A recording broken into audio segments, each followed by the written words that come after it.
मेरे प्यारे बच्चों, आज हम लोग पढ़ने वाले हैं रोटेशनल मोशन। ठीक है, इससे पिछले क्लास में हमने देखे थे मोमेंट ऑफ इनर्शिया के क्वेश्चंस, और उससे पहले देखे थे हमने मोमेंट ऑफ इनर्शिया के थ्योरीज, और उससे पहले देखे थे हमने सेंटर ऑफ मास के बारे में। ठीक है, तो ये सारा जो मैंने पिछला पढ़ाया हुआ वो सब के सब आई बटन में दिया होता है।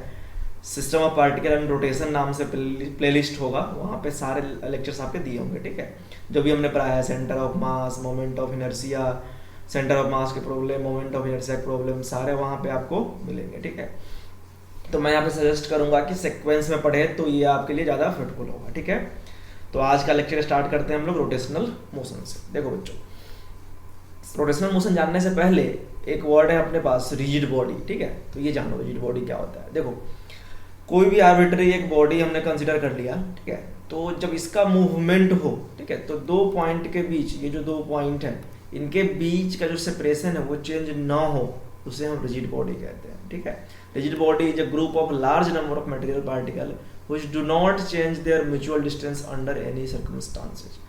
क्या होगा कि इस बॉडी पे आप फोर्स लगाएंगे, है ना, तो ये बॉडी एक पॉइंट से दूसरे पॉइंट पे मूव करेगा, या आप टॉर्क लगाएंगे तो रोटेट करेगा ये, तो उस केस में डिफॉर्मेशन होता तो है, मतलब आप इस पे अचानक से फोर्स लगाओगे थोड़ा सा डिफॉर्मेशन होता तो है, लेकिन वो डिफॉर्मेशन नेग्लिजिबल होता है।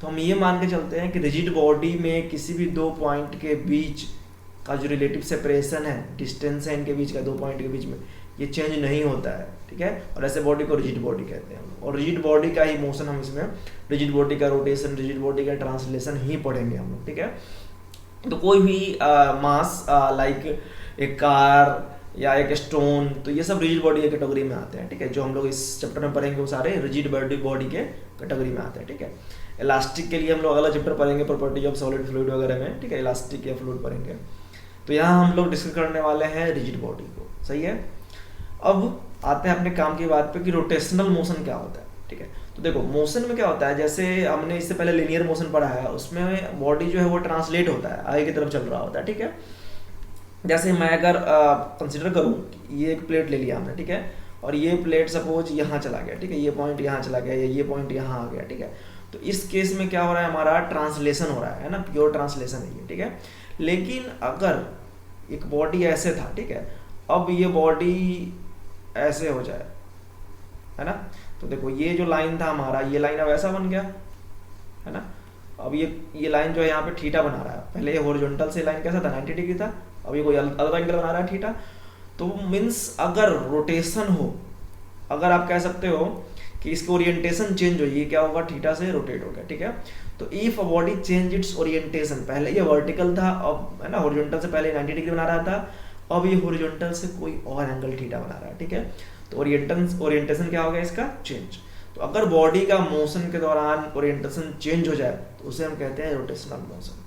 क्या कहते हैं, रोटेशनल मोशन। ठीक है, if a body changes it's orientation during its motion is called rotational motion. ठीक है, आगे समझ में, ये प्योर ट्रांसलेशन है हमारा, ये कॉम्बिनेशन ऑफ ट्रांसलेशन और रोटेशन है। ज़्यादा टाइम नहीं लूंगा आपका, 5 से 10 मिनट लूंगा मैं थ्योरी समझाने में, उसके बाद फिर हम लोग अच्छे अच्छे कॉन्सेप्ट और थ्योरी में भी हम लोग करेंगे आज टॉर्क, एंगुलर मोमेंटम वगैरह के बारे में, या कंपैरिजन करने वाले हैं लीनियर मोशन का रोटेशनल मोशन के साथ। ठीक है, तो थ्योरी भी ये इम्पोर्टेंट है आपका, है ना, तो आप इसके स्किप ना करें।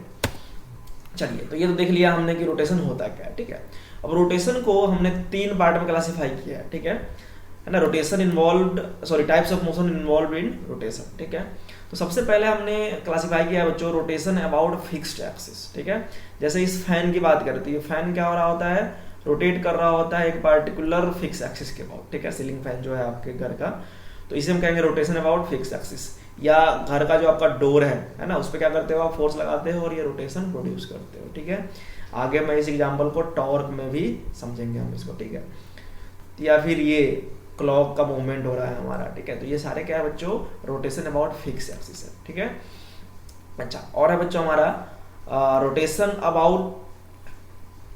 Rotation about an axis in translation. ठीक है, जैसे अब जो आपका कार का व्हील है, ठीक है, या बाइक का व्हील है, या बाइसिकल का व्हील है, उसमें क्या होता है कि ये आगे भी बढ़ रहा होता है मोशन, है ना, ये पॉइंट जो है हमारा, जो एक्सिस जिस पे लगा हुआ आगे की तरफ जा रहा है, एक्सिस क्या है, आगे की तरफ ट्रांसलेटरी मोशन में, और ये क्या कर रहा है, रोटेट कर रहा है ये व्हील आपका। ठीक है, तो ये rotation about an axis in translation. आया समझ में? इसका एग्जांपल होता है बच्चों रोलिंग मोशन, जो कि हम इस चैप्टर के सबसे लास्ट टॉपिक में करने वाले हैं, ठीक है, एक लेक्चर के बाद। इसके बाद हम लोग पढ़ेंगे रोटेशनल काइनेटिक एनर्जी, उसके क्वेश्चंस, और फिर पढ़ेंगे हम लोग रोलिंग मोशन, ठीक है।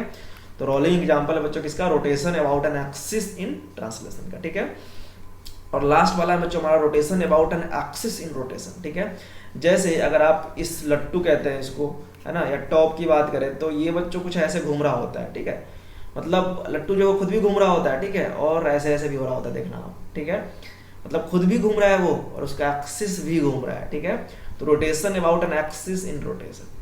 या आपके ऑफिस वगैरह में लगा होता है, हमारे ऑफिस में भी लगा हुआ है, फैन जो है वो स्विंग भी करता रहता है और रोटेट भी करता रहता है, ठीक है। तो वो फैन क्या है, रोटेट भी हो रहा है प्लस स्विंग भी कर रहा है, एक्सिस ऑफ रोटेशन भी आपका रोटेट कर रहा है, ठीक है। तो third one is rotating about an axis in rotation. सही है, मजा आया यहाँ तक, कहानी सुनाया हमने, ठीक है, बेसिक कहानी था जी, ठीक है। और देखते हैं क्या क्या कहानी है इसका। चलो ये तो था हमारा रोटेशन की कहानी।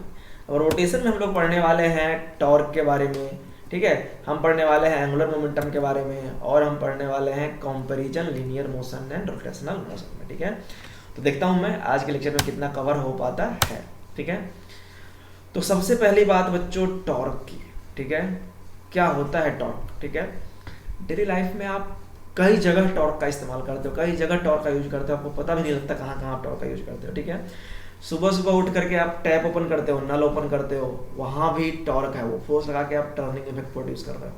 अगर आप गाँव में रहते हो तो आप हैंड पंप चलाते होगे, ठीक है, वहाँ भी आप फोर्स लगा करके उसको रोटेट कर रहे हो। पार्क में जाते हो आप, सीस और झूला कहते हैं उसको जो होता है, ठीक है, वो ऐसा कुछ होता है, एक आदमी इधर बैठता है एक आदमी इधर बैठता है ना, झूलना शुरू करते हो, सीसो कहते हैं इसको, ठीक है। जो बच्चा शहर में रहते हैं उनको पता होगा, गाँव वालों को हो सकता है नहीं पता हो, ठीक है। तो ये सारे बच्चों गेट का, आप सुबह उठ के गेट ओपन करते हो, ठीक है, तो वो भी एक टॉर्क का है, टॉर्क का एप्लीकेशन है, टॉर्क ही है वो। गाड़ी का जब आपका टायर पंक्चर हो जाता है तो उसमें भी बच्चों पाना या रिंच या कुछ लोग चाबी कहते हैं, लगा करके उसके व्हील को ओपन करते हैं, ठीक है, वो भी टॉर्क है, ठीक है। तो इसका डेफिनेशन है बच्चों कि turning effect of force is called torque. मतलब फोर्स का टर्निंग इफेक्ट, फोर्स लगा करके टर्न करना, रोटेशन प्रोड्यूस करना, उसे क्या कहते हैं हम, टॉर्क, ठीक है। या इसको आप मोमेंट ऑफ फोर्स भी कह सकते हो। मोमेंट मतलब बच्चों भी रोटेशन ही होता है, ठीक है। तो it is moment of force और टर्निंग ऑफ फोर्स, ये समझ में आ गया। जैसे सपोज करो कि ये आपका एक डोर है, ठीक है ना, ये डोर लगा हुआ है, ये हमारा हो गया बच्चों एक्सिस ऑफ रोटेशन, AOR, ठीक है। अब यहाँ पे आपने फोर्स लगाया बाहर की तरफ, है ना, इधर से यहाँ पे आपने F लगाया, ठीक है। तो आप क्या करोगे, यहाँ पे फोर्स लगा करके इसको रोटेट करोगे, और ये है आपका परपेंडिकुलर डिस्टेंस, और यहाँ पे आपने इनवर्ड फोर्स लगाया, ठीक है, तभी तो खुलेगा ये। तो जो टॉर्क का फॉर्मूला होता है बच्चों वो होता है R क्रॉस F, या आप इसको कह सकते हो RF साइन थीटा, ठीक है। जहाँ पे R क्या है हमारा, परपेंडिकुलर डिस्टेंस, R क्या है हमारा, परपेंडिकुलर डिस्टेंस, F क्या है हमारा, फोर्स अप्लाइड, ठीक है। और R अगर परपेंडिकुलर नहीं है, किसी एंगल पे है, तो उस केस में हम थीटा लेते हैं, ठीक है। थीटा क्या है हमारा, angle between F and R, force and R। आया तो समझ में क्या कह रहा हूं मैं, कि अगर थीटा 90 डिग्री हो जाए, देखो इसमें अगर थीटा बच्चों 0 डिग्री हो या 180 डिग्री हो, तो उस केस में टॉर्क क्या होगा हमारा, 0 होगा, ठीक है। जैसे सपोज कर लो कि ये सपोज डोर है, ठीक है, अब मैं रोटेशन प्रोड्यूस कर रहा हूँ, तो उसके लिए मुझे क्या करना होगा, 90 पे फोर्स लगाना होगा, है ना, ऐसे फोर्स लगाऊंगा तो ये डोर क्या होगा, ओपन होगा 90 पे। लेकिन और ये हमारा क्या हो गया, ये हमारा हो गया बच्चों परपेंडिकुलर डिस्टेंस, और इस पे मैं ऐसे फोर्स लगा रहा हूँ, 90 पे फोर्स लगा रहा हूँ, ठीक है। अच्छा, मैं अगर 0 पे फोर्स लगाने लगूँ तो क्या होगा, तो ये रोटेट ही नहीं करेगा गेट, क्योंकि गेट तो है ऐसे या ऐसे रोटेट होता है, ठीक है। तो ये गेट रोटेट ही नहीं होगा अगर मैं 0 पे फोर्स लगाऊं या मैं 180 पे फोर्स लगाऊं, मतलब इधर की तरफ, या तो मैं इधर से फोर्स लगाऊं या इधर से फोर्स लगाऊं, 0 या 180 पे रोटेट ही नहीं होगा। मैक्सिमम रोटेशन कब होगा, जब मैं 90 पे फोर्स लगाऊंगा, तो ये मैक्सिमम रोटेशन होगा यहाँ पे, ठीक है, गेट में। तो जब थीटा हमारा 90 डिग्री है, उस केस में टॉर्क जो होता है हमारा मैक्सिमम कितना होता है हमारा, R/F, ठीक है। ऐसा समझ में टॉर्क का कंसेप्ट। अच्छा, अगर यूनिट की बात करें बच्चों टॉर्क का, तो यूनिट क्या होगा, न्यूटन इंटू मीटर, है ना, ये न्यूटन ये मीटर, ठीक है। और कैसा क्वांटिटी है ये बच्चों, वेक्टर क्वांटिटी। ऐसा समझ में क्या क्या कह दिया मैंने, ठीक है। एग्जाम्पल क्या कर सकते हो आप इसका, टॉर्क का एग्जाम्पल, ओपनिंग ऑफ डोर, ठीक है, डोर को ओपन करते हो, वहां पे आप टॉर्क लगाते हो। और कहाँ कहाँ बच्चों, ओपनिंग ऑफ टैप, नल खोलते हो आप वहाँ भी टॉर्क अप्लाई करते हो, ठीक है ना। गाड़ी बहुत कुछ है, सब कुछ सीज भी वही है ना। गांव का हैंड पंप चलाते हो वो भी क्या है आपका, टॉर्क ही है। आगे समझ में क्या है टॉर्क हमारा, force into perpendicular distance. Torque का यूज आगे भी 12th क्लास में जब आप पढ़ोगे टॉर्क इन इलेक्ट्रिक डाइपोल, ठीक है, तो वहाँ भी करेंगे। ऐसा कुछ इलेक्ट्रिक फील्ड होता है, उस इलेक्ट्रिक फील्ड में एक प्लस चार्ज रख देते हैं, एक माइनस चार्ज रख देते हैं, ठीक है, और उनके बीच का सेपरेशन होता है। तो यहाँ भी बच्चों इधर एक फोर्स लग रहा होता है, इधर एक फोर्स लग रहा होता है ना, तो ये फोर्स लगा करके रोटेशन प्रोड्यूस हो रहा होता है, ये हम पढ़ेंगे, ठीक है। तो बेसिक जान गए आप टॉर्क के बारे में, है ना। फॉर्मूला भी जान गए आप, टॉर्क क्या होता है, आर एफ साइन थीटा, ठीक है। और भी फॉर्मूले होते हैं बच्चों टाउ का, ठीक है, tau equal to I alpha भी होता है। अभी हम लोग इसको अगले पेज पे देखेंगे, ठीक है, ठीक है। चलिए, ऐसे ही एक और वर्ड है हमारे पास, एंगुलर मोमेंटम, ठीक है। सब टेक्निकल वर्ड है, मैं बता दूं इनके बारे में क्या क्या है। देखो मोमेंटम के बारे में हमने बताया था लॉज ऑफ मोशन में, क्या बताया था कि momentum tells us about the quantity of motion present in a body. Momentum क्या बताता है, क्वांटिटी ऑफ मोशन, बॉडी में कितना मोशन है, ठीक है। तो आप लॉज ऑफ मोशन नहीं पढ़े तो पहले जाकर वहाँ मोमेंटम पढ़ो, फिर जाकर के यहाँ आपको एंगुलर मोमेंटम समझ में आएगा, ठीक है।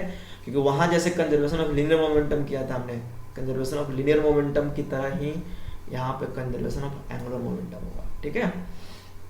तो एंगुलर मोमेंटम बताता है बच्चों हमें कि quantity of motion present in a body, एक बॉडी में जो कि बॉडी मूव कर रहा है, एक बॉडी जो कि दौड़ रहा है, उसमें कितना मोशन प्रेजेंट है, ठीक है।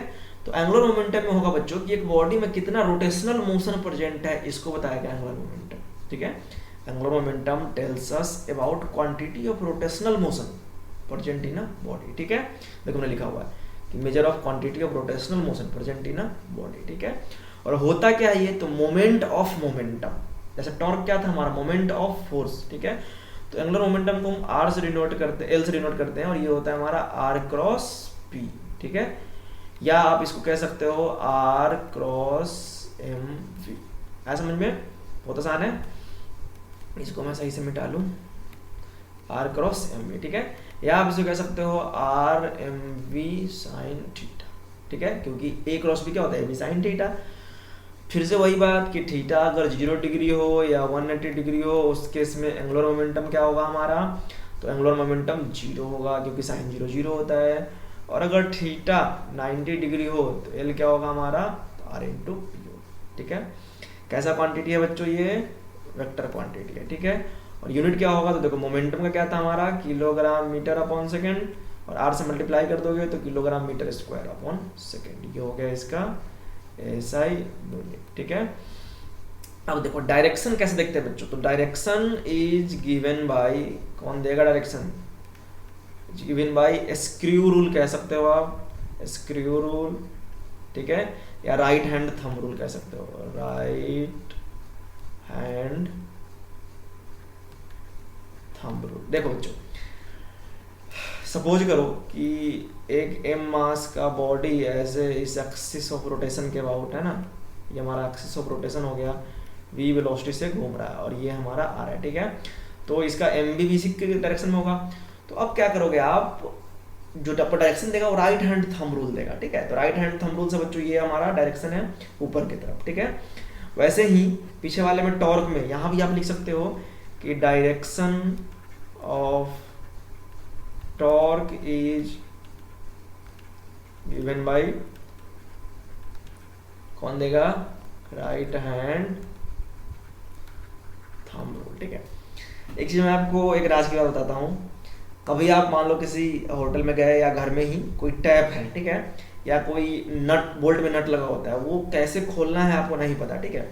तो देखो अगर एक बॉडी को ऐसे रोटेट करोगे तो ये ऊपर की तरफ आ रहा है ना, तो अगर आप नट को ऐसे ऐसे घुमाओगे तो ये इधर की तरफ आएगा, ठीक है। और अगर इसको आप ऐसे ऐसे घुमाओगे तो ये अंदर की तरफ जाएगा। कभी भी देखना आप नट को कसते हो तो ऐसे ऐसे कसते हो ना आप, ठीक है। तो देखो ये अंदर की तरफ जा रहा है, ठीक है, आया समझ में, ये अंदर की तरफ जाएगा। और अगर आप ऐसे ऐसे रोटेट करोगे तो ये बाहर की तरफ आएगा, ठीक है। कहीं भी किसी भी जगह जाना, आप कोई भी नट अगर बोल्ट में टाइट है या कहीं भी टैप कुछ ठंडा सा टैप है, आपको पता नहीं लग रहा है, तो आप ऐसे देखना कि बाहर आना है ना, तब हाथ को ऐसे घुमाना, ये बाहर की तरफ आएगा। अगर आप हाथ को ऐसे घुमाओगे ये अंदर की तरफ जाएगा, ठीक है। यही देता है बच्चों डायरेक्शन ऑफ टॉर्क, और ऐसे ही देखा जाता है डायरेक्शन ऑफ एंगुलर मोमेंटम, ठीक है। आप आर से एफ की तरफ घुमाएंगे उंगली, ठीक है, कहाँ से, आर से एफ की तरफ, ठीक है। आगे समझ में कि टॉर्क एंगुलर मोमेंटम का डायरेक्शन कैसे देखा जाता है बच्चों, राइट हैंड थंब रूल कहते हैं या उसको स्क्रू रूल कहते हैं, ठीक है। चलिए एंगुलर मोमेंटम भी आप समझ गए। अब है बच्चों हमारा कंपैरिजन में जो ये लीनियर मोशन और रोटेशनल मोशन का है, ये कुछ मैंने सर्कुलर मोशन में करवाए थे, ठीक है। फिर से मैं एक बार रिवाइज करवा दूं आपको क्या क्या करवाया था हमने बच्चों बताया था कि लीनियर मोशन में सबसे पहले जो डिस्प्लेसमेंट होता है हमारा, डिस्प्लेसमेंट वो एक्स से डिनोट करते हैं, वाई से डिनोट करते हैं या जेड से डिनोट करते हैं, ठीक है। तो बॉडी जो होता है वो यहाँ से चल करके यहाँ कुछ पहुँच जाता है, ठीक है। तो ये जो डिस्प्लेसमेंट है यहाँ पे जो होता है बच्चों, वो होता है एंगुलर डिस्प्लेसमेंट, ठीक है। और एंगुलर डिस्प्लेसमेंट के लिए मैंने बताया था बच्चों ये थीटा, कि बॉडी जो था वो यहाँ पे था और यहाँ से यहाँ पहुँच गया, तो ये थीटा इसका क्या हो गया, एंगुलर डिस्प्लेसमेंट, है ना। और थीटा का फॉर्मूला क्या होता है, एल अपॉन आर, यानी कि आर्क अपॉन रेडियस, ठीक है। ये मैं पहले बता चुका हूँ। और बताया था हमने बच्चों कि यहाँ पे जो होता है वेलोसिटी वो होता है हमारा displacement upon time, delta x by delta T, या होता है D x upon D T, ठीक है। वो यहाँ क्या बन जाएगा हमारा एंगुलर वेलोसिटी, ठीक है। और क्या डिनोट करेंगे इसको, ओमेगा से, ठीक है। तो यहाँ भी था डिस्प्लेसमेंट अपॉन टाइम, यहाँ भी होगा डिस्प्लेसमेंट अपॉन टाइम, या इसको आप कह सकते हो D theta by D T, ठीक है। Omega equal to delta theta by delta T या D theta by D T. अच्छा, इनमें रिलेशन भी होता है, क्या होता है बच्चों, वो होता है v equal to omega cross R, ठीक है। और क्या बताया था हमने कि यहाँ पे होता है एक्सेलरेशन, क्या होता है acceleration formula, change in velocity upon time, या होता है dv अपॉन dt, ठीक है। वो फॉर्मूला यहाँ पे क्या बन जाता है हमारा एंगुलर एक्सेलरेशन, ठीक है। क्या बनेगा, एंगुलर एक्सेलरेशन, ठीक है। अल्फा से डिनोट करेंगे और change in velocity upon time. जैसे यहाँ पे भी क्या था, change in velocity upon time, यहाँ भी क्या होगा, change in velocity upon time, या आप इसको कहेंगे D omega by D T, correct है। और रिलेशन क्या है, तो ए जो होता है हमारा वो अल्फा क्रॉस आर होता है, ठीक है, बहुत आसान है। अच्छा, और कहा था हमने कि जैसे इक्वेशन ऑफ मोशन क्या थे हमारे, v equal to U plus A T थे, और क्या थे V square equal to U square plus 2as थे, और क्या थे s equal to U T plus half A T square. वो सारे के सारे इक्वेशन हो जाएंगे बच्चों यहाँ पे ओमेगा इक्वल टू, मिटा दूँ मैं अभी इसको, omega equal to omega nought plus alpha T. ये वाले इक्वेशन क्या बन जाएंगे हमारे, omega square equal to omega nought square plus 2 alpha delta theta, और ये क्या बन जाएंगे, delta theta equal to omega nought T plus half alpha T square, ठीक है। तो ये सारे मैं पहले बताया था हमने, ठीक है। अब एक चीज और जान लो जो इसमें काम आने वाला है, जो बच्चों काम यहाँ पे मास जो रोल प्ले करता है, ठीक है, वो रोल यहाँ पे प्ले करता है मोमेंट ऑफ इनर्शिया। कौन करता है, मोमेंट ऑफ इनर्शिया, वही सेम काम करता है यहाँ पे, ठीक है। जो काम यहाँ पे फोर्स करता है बच्चों, वो काम यहाँ पे करता है टॉर्क, वो यहाँ पे टॉर्क बन जाता है, ठीक है।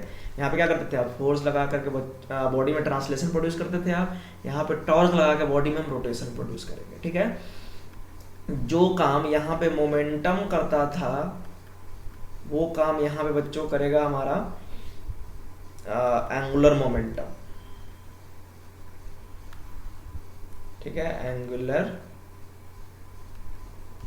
मोमेंटम, करेक्ट है, ठीक है। और भी ऐसे ही जो यहाँ पे ट्रांसलेशन काइनेटिक एनर्जी था वो हमारा रोटेशनल काइनेटिक एनर्जी बन जाएगा।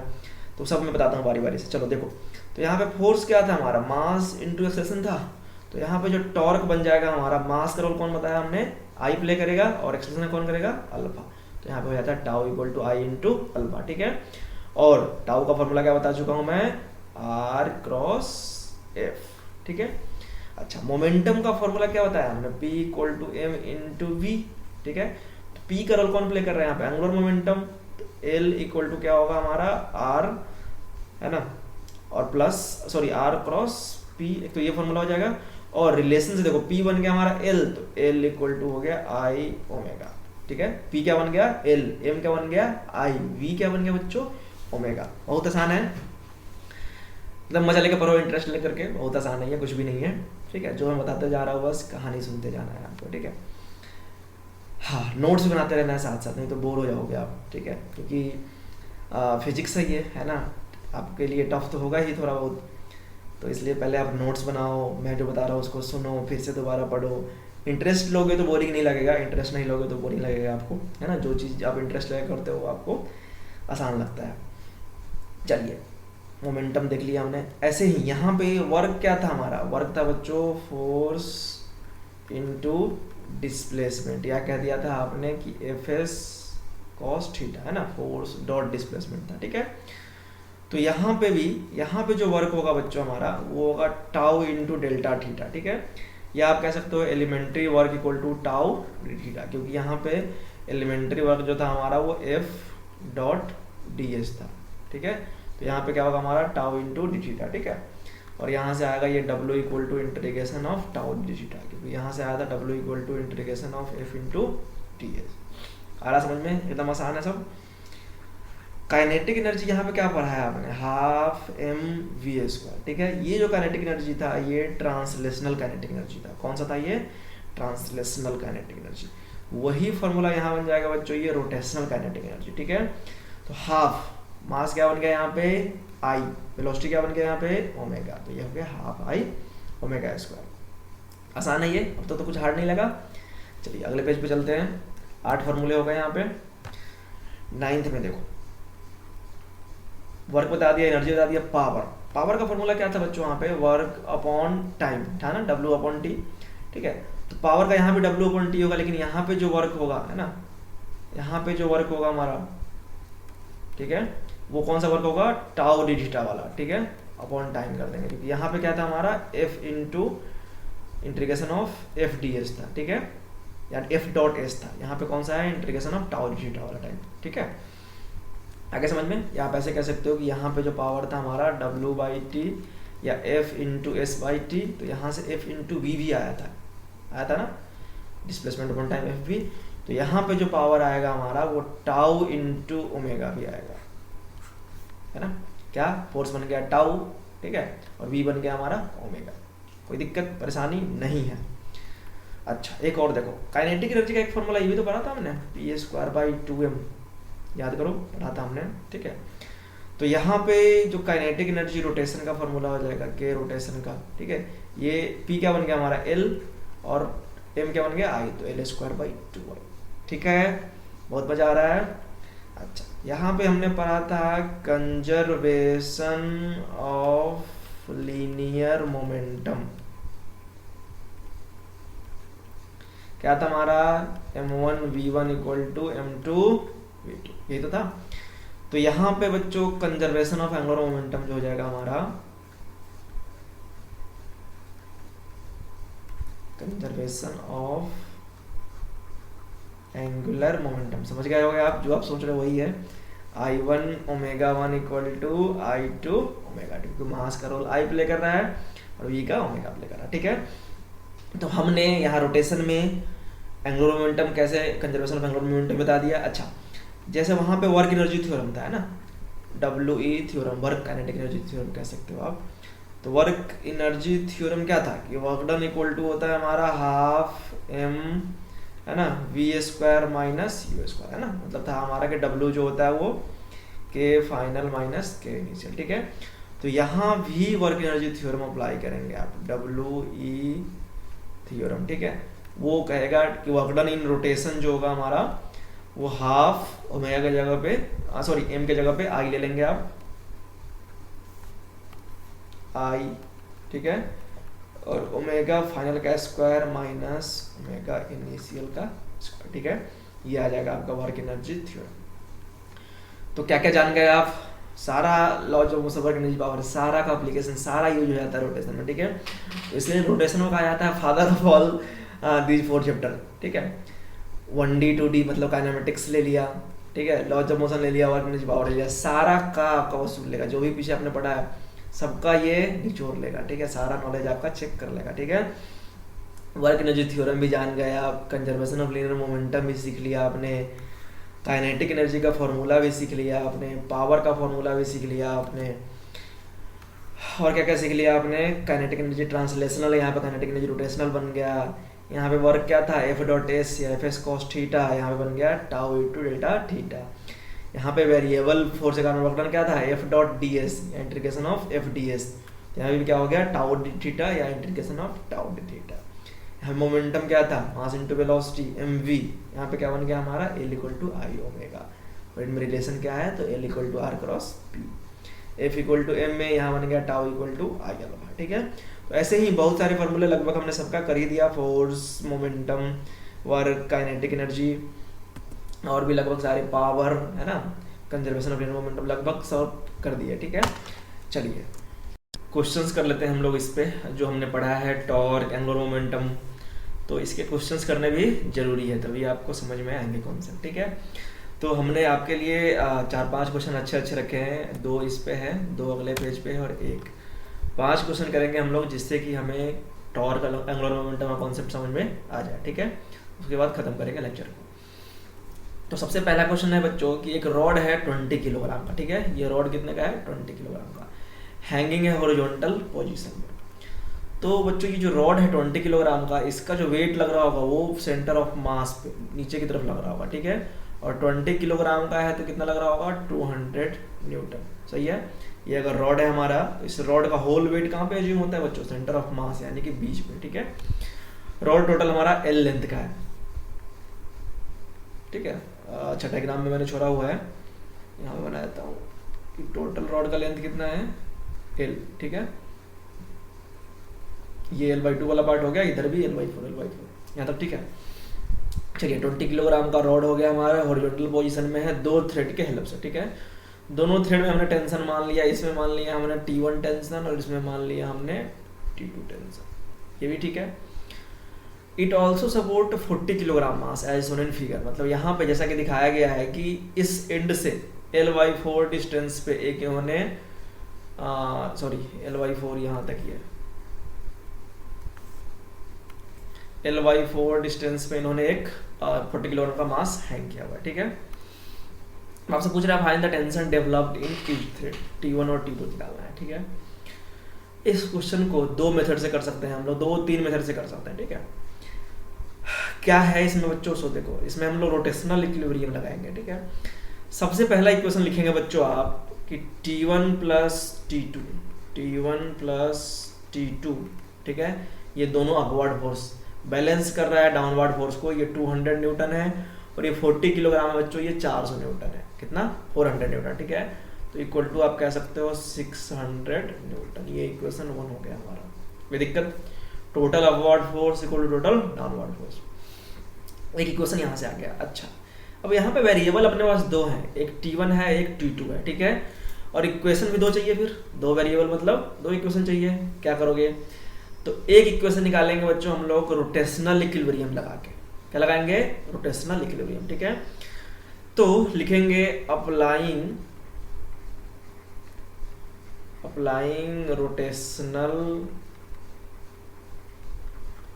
इक्विलिब्रियम। ठीक है, अब रोटेशनल इक्विलिब्रियम जो लगाया जाता है बच्चों, वो किसी पॉइंट के अबाउट लगाया जाता है। ठीक है, इस पॉइंट का नाम दे दिया A, इस पॉइंट का नाम दे दिया हमने B। ठीक है, और सेंटर ऑफ मास का नाम दे दो O। आप तीनों में से किसी भी पॉइंट के अबाउट रोटेशनल इक्विलिब्रियम लगा सकते हो। ठीक है, मैं लगा के दिखाऊंगा आपको, आंसर जो है वो तीनों केस में सेम आएगा। ठीक है, चलिए तो अब सबसे पहले मैं लगाता हूँ इक्विलिब्रियम अबाउट A लगाता हूँ मैं।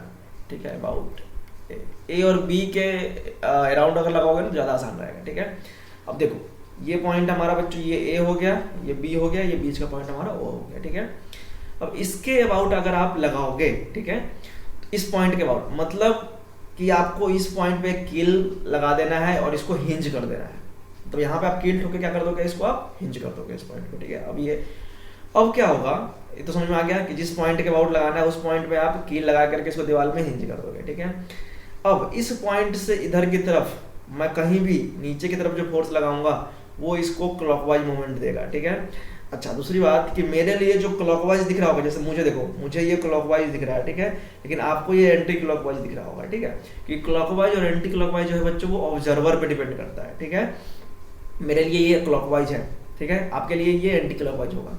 आया समझ में। और मेरे लिए ये एंटी क्लॉकवाइज है तो आपके लिए ये क्लॉकवाइज होगा, ठीक है। तो एकदम दिमाग में ध्यान रखना है। आगे हम लोग ये 12th में भी जब इलेक्ट्रोमैग्नेटिक इंडक्शन पढ़ेंगे ना, वहाँ भी क्लॉकवाइज करंट नॉर्थ है ना, वो होता है आपका north anti clockwise current north pole की तरफ बिहेव करता है, ठीक है। क्लॉकवाइज करंट साउथ पोल की तरफ बिहेव करता है। तो ये सब में कन्फ्यूजन होता है बच्चों को कि सर ये तो आप बता रहे हो ये तो क्लॉकवाइज है, सॉरी एंटी क्लॉकवाइज है। तो जो मेरे लिए क्लॉकवाइज होता है वो आपके लिए एंटी क्लॉकवाइज हो सकता है, और जो मेरे लिए एंटी क्लॉकवाइज होगा वो आपके लिए क्लॉकवाइज हो सकता है, ठीक है। तो जब मैं क्लॉकवाइज एंटी क्लॉकवाइज बोलूं तो मेरे हाथ पे ना ध्यान देकर के आप खुद अपना हाथ घुमा कर देखना, ठीक है। चलिए, तो अप्लाई कर रहे हैं हम लोग रोटेशनल इक्विलिब्रियम अबाउट ओ। तो ओ पे हम सॉरी ए, तो हमने ए पे क्या कर दिया, यहाँ पे हमने कील ठोक दिया, हिंज कर दिया इसको, ठीक है। अब जो भी फोर्स यहाँ पे नीचे की तरफ लगाएगा, जैसे ये एक हमारा 20 न्यूटन का यहाँ बीच, सॉरी 200 न्यूटन का बीच में लग रहा है, तो ये क्लॉकवाइज मोमेंट दे रहा होगा, ठीक है। मतलब कि यहाँ पे आपने क्या कर दिया, हिंज कर दिया इसको, ठीक है। अब यहाँ पे अगर कोई बॉडी टांगोगे तो कैसा देगा, ये क्लॉकवाइज मोमेंट देगा, ये भी क्लॉकवाइज मोमेंट देगा, ऐसा घुमाना चाहेगा, ठीक है। और ये वाला कैसा करना चाहेगा, ये ऊपर की तरफ फोर्स लगा रहा है ना, मतलब हमने यहाँ पे हिंज कर दिया और यहाँ पे मैं फोर्स लगा रहा हूँ, तो ये कैसा क्लॉकवाइज देगा, हमें एंटी क्लॉकवाइज देगा हमें, ठीक है। ये वाला कैसा मोमेंट देगा हमें, एंटी क्लॉकवाइज। आगे समझ में। तो अप्लाई करेंगे रोटेशनल इक्विलिब्रियम अबाउट ए, है ना। तो ये दे रहा है हमें क्लॉकवाइज मोमेंट, ये दे रहा है हमें एंटी क्लॉकवाइज मोमेंट। तो रोटेशनल इक्विलिब्रियम मतलब total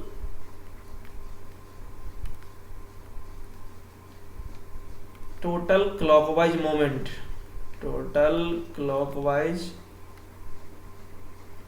moment equal to total anti clockwise moment, है तो ठीक है। क्लॉकवाइज कौन कौन दे रहा है, ये दे रहा है ना। तो ये 400 न्यूटन दे रहा है, कितने डिस्टेंस पे लग करके, L/4 पे। मोमेंटम है ना, सॉरी मोमेंट ऑफ फोर्स क्या होता है हमारा, फोर्स इनटू डिस्टेंस। प्लस ये 200 न्यूटन भी दे रहा है, कितने पे लग करके, L/2 पे लग करके। ये दोनों हमारे कैसे मोमेंट दे रहे हैं, क्लॉकवाइज मोमेंट, ठीक है। और ये कैसा दे रहा है हमारा, एंटी क्लॉकवाइज मोमेंट, ठीक है। और इस फोर्स में कोई रोल नहीं होगा क्योंकि यहीं पे हमने हिंज किया हुआ है, ठीक है ना। आया समझ में, क्योंकि जहाँ जिसके आउट ले रहे हैं उसी पे कोई फोर्स अप्लाई हो रहा है, तो ये कोई मोमेंट नहीं देगा क्योंकि परपेंडिकुलर डिस्टेंस कुछ है ही नहीं है इसका, है ना। ये लग रहा है आपका कुछ डिस्टेंस पे, ये फोर्स L/4 डिस्टेंस पे है, ये फोर्स L/2 डिस्टेंस पे है, ठीक है। तो ये मोमेंट प्रोड्यूस करेगा, लेकिन ये जहाँ पे हिंज्ड है वहीं पे अगर आप फोर्स लगाओगे तो वो परपेंडिकुलर डिस्टेंस कुछ हुआ नहीं, R की वैल्यू 0 है, तो वो ये T1 यहाँ पे कोई भी रोटेशन प्रोड्यूस नहीं करेगा, ठीक है। तो ये हो गया हमारा क्लॉकवाइज मोमेंट। T2 दे रहा है हमारा एंटी क्लॉकवाइज मोमेंट, कितने डिस्टेंस पे लग करके, L डिस्टेंस पे लग करके, ठीक है। अब सारा L को आप यहाँ पे काट सकते हो, ठीक है। 400 को 4 से डिवाइड करोगे तो ये हो गया 100, प्लस 200 को 100 से डिवाइड करोगे तो ये भी हो गया 100 इक्वल टू T2, ठीक है। मतलब T2 कितना आ गया बच्चों, यहाँ से T2 इक्वल टू आ गया 200 न्यूटन। इस इक्वेशन में पुट कर दोगे आप, है ना, तो T1 निकल आएगा आपका कितना, 400 न्यूटन, है ना। पुटिंग वैल्यू, पुटिंग T2 इन किसमें, इक्वेशन 1, ठीक है। We get T1 equal to 400 newton. आ गया समझ में, आसान था। अच्छा, आप सोच रहे हो कि सर आपने तो कहा था कि अब मैं बी के पे भी लगा के दिखाऊंगा, ओ पे भी लगा के दिखाऊंगा, दिखा रहा हूं मैं। चलो बी पे भी देख लो। देखो, अप्लाइंग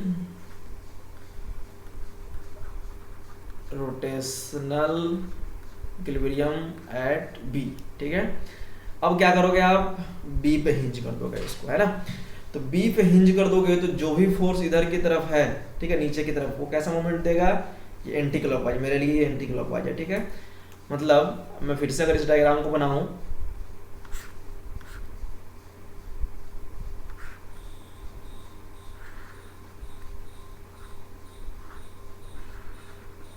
ये टांग दिया हमने, ठीक है। अब यहाँ पे आपने हिंज कर दिया, इस पॉइंट पे क्या कर दिया आपने, इस पॉइंट पे आपने हिंज कर दिया, ठीक है।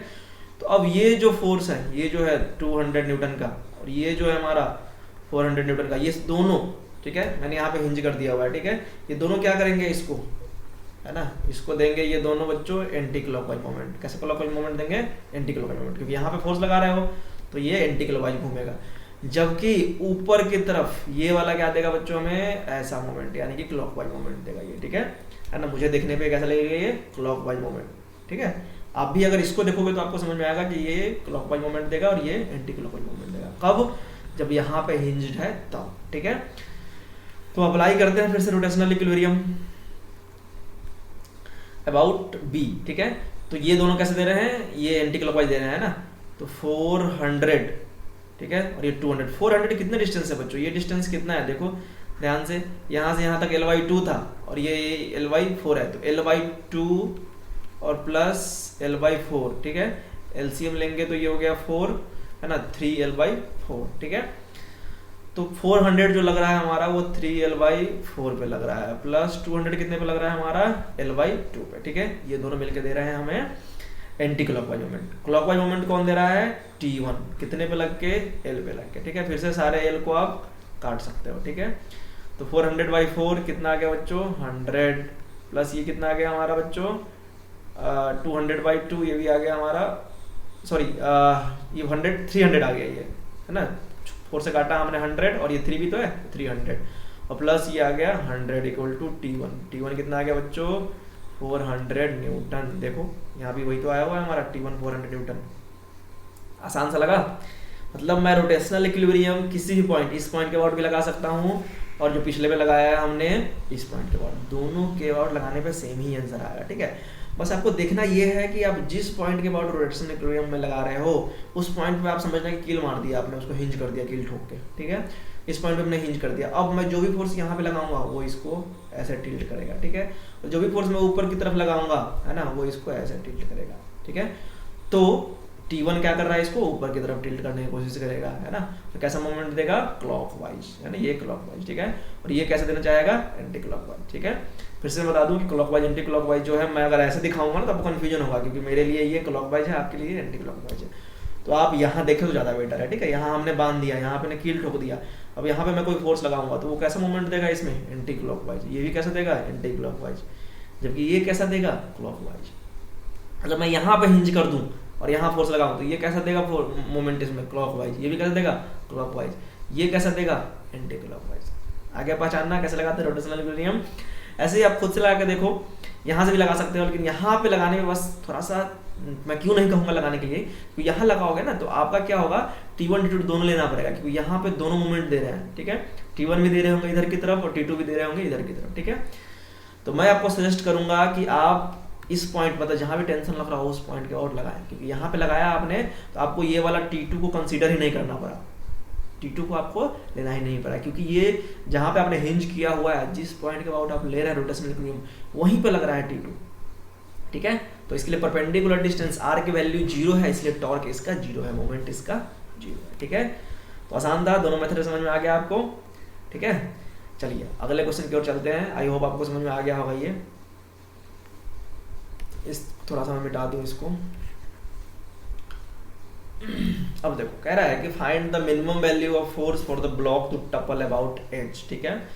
एक ब्लॉक है जो कि ये सरफेस पे रखा हुआ है, ठीक है। अब क्या किया आपने, एक ब्लॉक को रखा हुआ है, इसको भी यहाँ से पकड़ के खींच रहा है, ठीक है। तो ये कैसे होगा, ये टपल हो जाएगा ना, यहाँ इसके इस पॉइंट पे नॉर्मल एक्शन शिफ्ट कर जाएगा, ठीक है। जैसे मैं अगर डस्टर से समझाऊं आपको, तो ये डस्टर रखा हुआ है, ठीक है, और मैं यहाँ पे खींच रहा हूँ इसको, तो देखो ये टपल ऐसे हो जाएगा, ठीक है। देखो आ रहा समझ में, ये क्या हो रहा है, टपल हो रहा है, धीरे धीरे ऐसे करके ये टपल कर जाएगा, टपल हो गया ऐसे, ठीक है। तो पूछ रहा है आपसे find the minimum value of a force for the block to topple about edge, ठीक है। तो यहाँ जो बच्चों ये फोर्स टॉर्क लगा रहा है, ठीक है, डिस्टेंस मैं इसको ये ए ले लेता हूँ, इसको मैं बी ले लेता हूँ, ठीक है।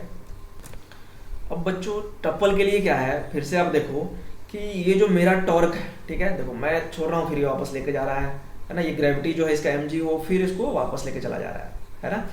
तो मैं जो फोर्स लगा रहा हूँ, तो मेरा जो टॉर्क है वो F इंटू बी होगा, ठीक है।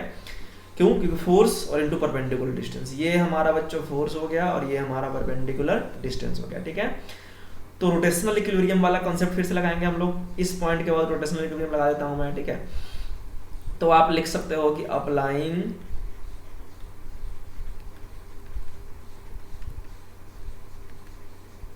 रोटेशनल इक्विलिब्रियम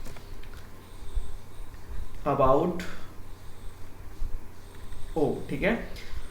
तो ये डिस्टेंस कितना है हमारा, F से ये B, ठीक है। तो फोर्स इंटू परपेंडिकुलर डिस्टेंस, है ना। तो F इंटू बी, ये हो गया बच्चों टॉर्क हमारा किसका, इस फोर्स के द्वारा, ठीक है। और ये mg कितने डिस्टेंस पे लग रहा है इसका, a/2 पे, ठीक है ना, ये a/2 है ये वाला पॉइंट, ठीक है। तो equal to mg into a/2। ऐसे समझ में क्या कह रहा हूँ मैं, इसका सेंटर ऑफ मास यहाँ पे होगा, है ना। अब मैं अगर इसको रोटेशन प्रोड्यूस करवाना चाहूँगा इसमें, तो इसका mg जो है इस पॉइंट का, वो इसको गिराना चाह रहा होगा, है ना, इस पॉइंट पे। तो वो mg जो है हमारा ये नीचे की तरफ कितने डिस्टेंस पे लग रहा है, o के अबाउट a/2 पे। तो टॉर्क क्या होता है, फोर्स और इंटू परपेंडिकुलर डिस्टेंस, फोर्स और क्या, परपेंडिकुलर डिस्टेंस, ठीक है। यहाँ पे फोर्स और ये डिस्टेंस नहीं, परपेंडिकुलर डिस्टेंस, ठीक है। तो यहाँ से एफ मिनिमम ही तो पूछ रहा है हमसे, तो ये हो जाएगा बच्चों हमारा एफ मिनिमम का, एफ मिनिमम mg/a/2b। बहुत ही आसान था ये, ठीक है, लेकिन बच्चे इसमें कंफ्यूज होते हैं, इसलिए मैंने इसको करवा दिया। इसको मैं कलर कर दूं, स्टैंडर्ड प्रॉब्लम में आ सकता है डायरेक्ट ऐसे क्वेश्चन, ठीक है। एक लाइन का सॉल्यूशन था बस।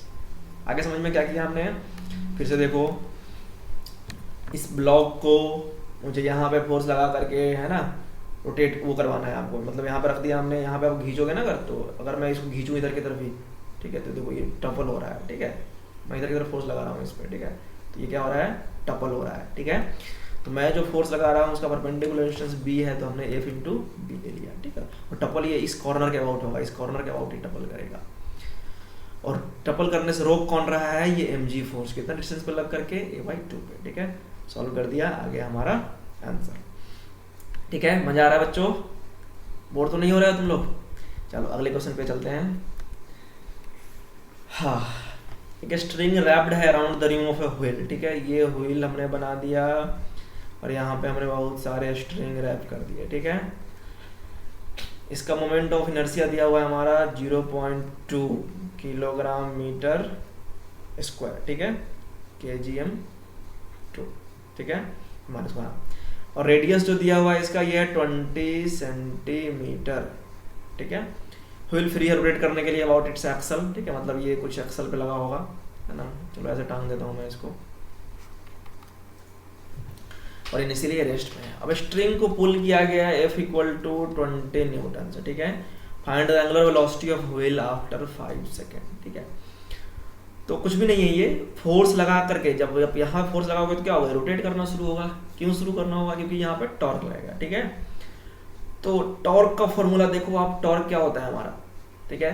तो जैसे हमने बताया था आपको कि F इक्वल टू ma, है ना, तो यहाँ से कंपेरिजन करके F टॉर्क का रोल प्ले करता है, और यहाँ पे I और यहाँ पे अल्फा, ठीक है।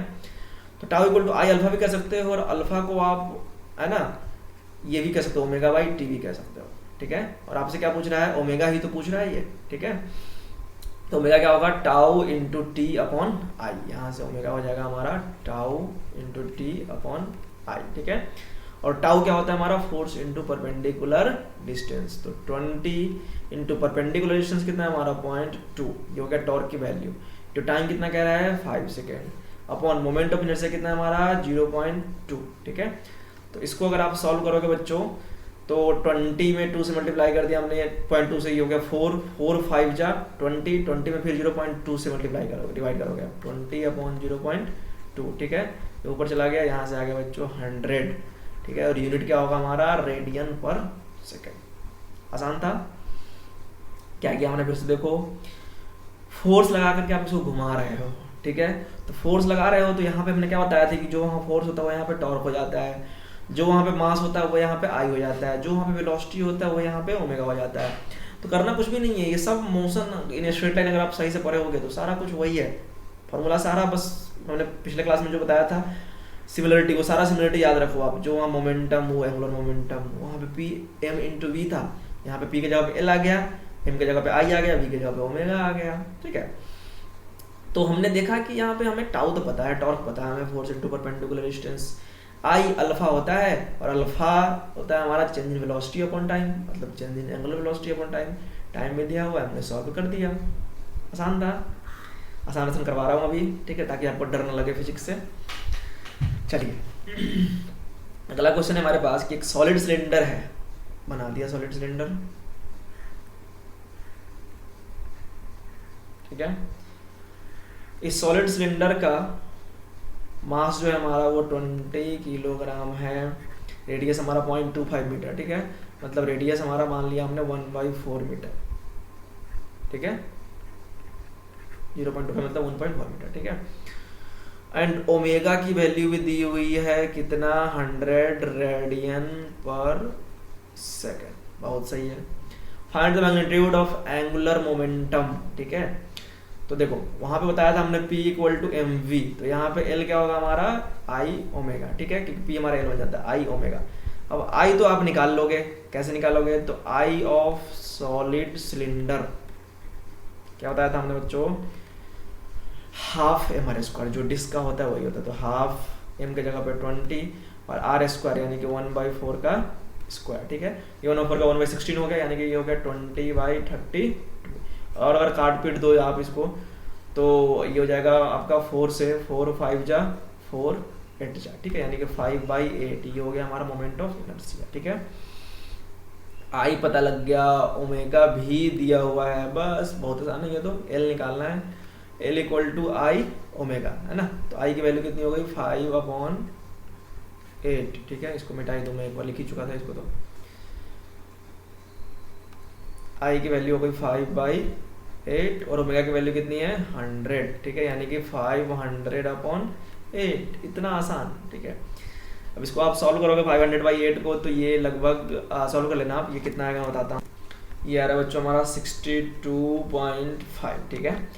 और एंगुलर मोमेंटम का यूनिट क्या होता है, तो देखो एल इक्वल टू होता है हमारा एम वी आर, तो इसका हो गया एम वी आर, चलो किलोग्राम मास का हो गया, इसका मीटर पर सेकेंड है ना, तो ये हो गया हमारा किलोग्राम मीटर स्क्वायर पर सेकेंड, ये हो गया बच्चों एल की वैल्यू, ठीक है। चलिए एक क्वेश्चन और बचा है, उसके बाद हमारा कॉन्सेप्ट हो जाएगा इस चैप्टर का। हाँ, डाया ऑफ डिस्क, बहुत बढ़िया बात है, ये हो गया हमारा डिस्क, ठीक है, डिस्क है इसलिए हमने ऐसे ऐसे मार देता हूँ, ठीक है। तो इसका डाया कितना है 0.5 मीटर है, ठीक है। मास हमारा दिया हुआ है 16 किलोग्राम, ठीक है। तो रेडियस में मान लो इसका कि 1/4 मीटर, क्योंकि डाया हाफ कह रहा है, ठीक है। What torque will increase its angular velocity from 0 to 120 rpm revolution per minute in 8 second, ठीक है।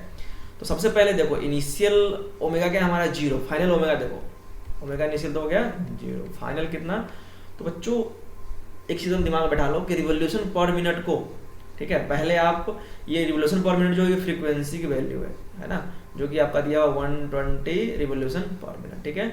तो ओमेगा क्या होता है हमारा 2πf होता है ना, तो 2π इंटू एफ 120, और इसको आप 60 से डिवाइड करोगे, क्योंकि हमें जो सॉल्व करना होता है उसमें हम लोग कर रहे हैं ऐसा ही में काम, और ऐसा यूनिट होता है बच्चों सेकंड, ठीक है। तो आप इसको 60 से डिवाइड करोगे, पहले आरपीएम को पहले आरपीएस में चेंज करोगे और 2π से मल्टीप्लाई कर दोगे, ठीक है। तो ये 60 ने काट दिया इसको 2 टाइम्स, तो यहाँ से बच्चों हमारा जो ओमेगा फाइनल आ गया, ये आ गया 4π रेडियन पर सेकेंड, ठीक है। ये आपका मतलब इस डिस्क को कौन सा टॉर्क लगा दें हम, ठीक है, मान लो यहाँ पे हमने हिंज कर दिया, ठीक है, कितना मैं फोर्स लगा दूं, यानी कितना टॉर्क लगा दूं, ठीक है, कि इतना ओमेगा ये गेन कर लेगा, ठीक है। तो कैसे करोगे, तो आपको टाइम भी दिया हुआ है ना, देखो जैसे F इक्वल टू होता था हमारा एम ए, वैसे क्या होगा हमारे यहाँ पे tau equal to I alpha, F की जगह पे टाउ बन गया है ना, टाउ अल्फा, ठीक है। और पूछ रहा है आपसे कि व्हाट टॉर्क, है ना, आई क्या होता है बच्चों डिस्क का mr²/2, तो m हो गया हमारा 16, r हो गया हमारा 1/4 mr²/2, ठीक है। और अल्फा क्या होता है हमारा omega final minus omega initial by T, कितना है हमारा 8 सेकेंड। आया समझ में क्या किया हमने, है ना, अल्फा की जगह पे क्या किया हमने omega final minus omega initial by T, ये वैल्यू हमने यहाँ पे चिपका दी। अब इसको आप सॉल्व करोगे तो ये 1/4 का स्क्वायर भी 16 होगा, ये कट जाएगा पूरा, ये है ना, तो ये आएगा सिर्फ 1/2, और ये आएगा हमारा 4π/8, है ना, यानी कि ये भी आएगा 1/2। तो यहाँ से बच्चों आ गया हमारा टाउ इक्वल टू π/4, ठीक है। और यूनिट क्या होगा इसका न्यूटन इंटू मीटर। आसान था ये, क्या क्या समझ में आ गया आपको कि मोमेंट ऑफ इनर्शिया अगर नहीं दिया हो तो निकाल लेंगे, फॉर्मूला बस उतने ही है जो हमने बताया है पिछले क्लास में। एक बार मैं फिर से आपको पिछले क्लास पे लेके चलूँ, क्या क्या हमने बताया था। तो हमने कहा था कि जो फॉर्मूला यहाँ पे हाफ एम वी स्क्वायर था वो यहाँ पे हाफ आई ओमेगा स्क्वायर हो जाता है। जो यहाँ पे वर्क था force into displacement F dot S है ना, या एफ डॉट एस, यहाँ पे टाउ डिजिट हो जाता है, मतलब मास आपका बन जाता है मोमेंट ऑफ इनर्शिया। तो F इक्वल टू एम में जो था वो बन जाएगा tau equal to I alpha. क्यों? क्योंकि m हमारा I बन गया और a हमारा अल्फा बन गया, ठीक है। जो P इक्वल टू एम भी था वो बन जाएगा L equal to I omega, है ना। और क्या बताया था हमने? और बताया था कि पावर जो कि W बाई टी या F into S by T जो कि एफ वी था वो यहाँ बन जाएगा tau into W. Kinetic energy का एक फॉर्मूला था P square by two M, वो बन जाएगा L square by two I, है ना। कंजर्वेशन ऑफ लिनियर मोमेंटम था हमारा m1 v1 equal to m2 v2, वो बन जाएगा i1 omega 1 equal to i2 omega 2। और वर्क एनर्जी थ्योरम जो कि था w equal to half M V square minus U square, वो बन जाएगा यहाँ पे हाफ और m की जगह पे i ओमेगा फाइनल का स्क्वायर माइनस ओमेगा इनिशियल का स्क्वायर, ठीक है। तो आई होप ये सब क्वेश्चन करके आपको पता लग गया होगा कि tau equal to I alpha कैसे अप्लाई करते हैं, है ना। L equal to I omega कैसे अप्लाई करते हैं, ठीक है। Tau equal to I alpha, L equal to I omega, और ये रोटेशनल इक्विलिब्रियम का कॉन्सेप्ट, ठीक है।